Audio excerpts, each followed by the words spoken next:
আসসালামু আলাইকুম everyone, welcome back to my channel Meghla cooking world. আজকে আমি আপনাদের সাথে খুবই মজাদার একটি রেসিপি নিয়ে হাজির হয়ে গেলাম, আর সেটা হচ্ছে ফুলকপির চপ।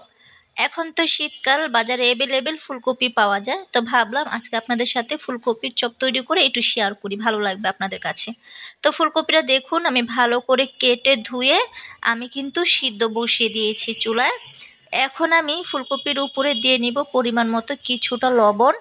আর আমি কিন্তু এখানে ফুলকপিটা একদম ফুল সিদ্ধ করব না, জাস্ট হালকা আমি ফুলকপিটা সিদ্ধ করব, যাতে করে ফুলকপির ভিতরে লবণটা ঢুকে। তো এই যে দেখুন, ফুলকপি আমার কিন্তু আলহামদুলিল্লাহ সিদ্ধ করা হয়ে গেছে। এখন আমি চুলা থেকে নামিয়ে একটি চালনিতে ঝরিয়ে রাখবো। তো এই যে এখানে আমি নিয়েছি বেসন, আর বেসনের মধ্যে এখন দিয়ে নিচ্ছি স্বাদ মতো কিছুটা লবণ। আর এখন দিয়ে নিলাম বেসনের উপরে পরিমাণ মতো হলুদের গুঁড়ো। এখন দিয়ে নিলাম বেসনের উপরে চিমটি পরিমাণ খাবারের সোডা।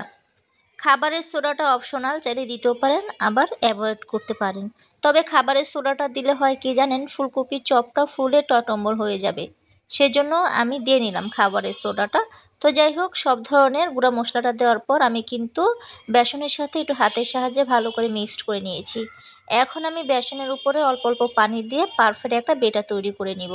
আর আপনাদের কাছে একটাই অনুরোধ, যারা এখনও আমার চ্যানেলটি সাবস্ক্রাইব করেননি তারা প্লিজ দয়া করে আমার চ্যানেলটি সাবস্ক্রাইব করে দিয়ে আমার চ্যানেলের পাশে থাকবেন, এবং পাশে থাকা ছোট্ট বেল বাটনটি প্রেস করে রাখবেন। এতে করে দেখা যায় যখনই আমি কোনো নতুন ভিডিও আপলোড করব, নোটিফিকেশন চলে যাবে সবার আগে আপনাদের কাছে। তখন আপনারা আপনাদের সময় এবং সুযোগ দুটোটা বুঝে পুরো ভিডিওটি আমার দেখে নিতে পারবেন ইনশাল্লাহ। তো আমি কিন্তু অল্প অল্প পানি দিয়ে বেসনের বেটারটা তৈরি করে নিচ্ছি। এখন আপনাদেরকে একটু দেখাবো আমি বেটারটা কতটা পারফেক্টভাবে তৈরি করে নিয়েছি। তো এই যে দেখুন, আমি কিন্তু বেসনের পারফেক্ট একটা বেটার তৈরি করে নিয়েছি। চলুন এখন আমরা ফুলকপির চপটা ভেজে নেই। তো এই যে দেখুন, ফুলকপির চপ তৈরি করার জন্য চুলায় আমি অলরেডি একটি প্যান বসিয়ে দিয়েছি, আর প্যানের মধ্যে দেখুন পরিমাণ মতো রেগুলার রান্না করা সয়াবিন তেলও দিয়েছি। তো তেলটা যখন হালকা গরম হয়ে আসছে, ঠিক ওই পর্যায়ে তেলের উপরে এখন আমি এক এক করে ফুলকপির চপগুলো ভেজে নিচ্ছি। আপনারা কে কে বাসায় ফুলকপির চপ খেতে পছন্দ করেন সেটাও কিন্তু কমেন্টের মাধ্যমে জানাবেন। এখন তো শীতকাল, আর এই শীতকালে কিন্তু বাজারে অ্যাভেলেবেল ফুলকপি পাওয়া যায়। তো এই সময়ে কিন্তু ফুলকপির চপটা খেতে ভীষণ ভালো লাগে। গরমের সিজনে ফুলকপি পাওয়া যায়, তবে ওই সময় কিন্তু ফুলকপির চপ তৈরি করলে মোটেও ভালো লাগে না। এই পর্যায়ে চুলার জালটা মিডিয়াম টু লো আঁচে রেখে ফুলকপির চপগুলো আমার উল্টিয়ে পাল্টিয়ে লাল লাল করে ভেজে নিতে হবে। চুলার জালটা যদি বাড়িয়ে আপনারা ফুলকপির চপটা ভাজতে যান, তাহলে কিন্তু উপরটা একদম পুড়ে যাবে আর ফুলকপির ভিতরটা কাঁচা থেকে যাবে, ভালো লাগবে না খেতে। এখন আমি এক এক করে ফুলকপির চপগুলো উল্টিয়ে দিব।